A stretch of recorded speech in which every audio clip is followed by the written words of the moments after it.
do you get rid of asthma mucus naturally? Ingredients: turmeric, lemon, ginger, garlic. Lemon is a good source of vitamin C, which is known for its immune-boosting properties.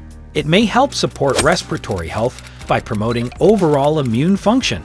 Ginger has long been used in traditional medicine for its anti-inflammatory and expectorant properties. It may help with respiratory conditions by promoting mucus clearance and reducing inflammation. Garlic possesses antimicrobial and anti-inflammatory properties. It may help support respiratory health by boosting the immune system and reducing inflammation.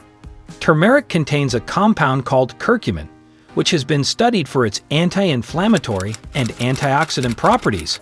While it may have some potential benefits for respiratory health, there is limited scientific evidence specifically linking turmeric to clearing asthma mucus. Drink 1 glass before bed, but do not forget about contraindications.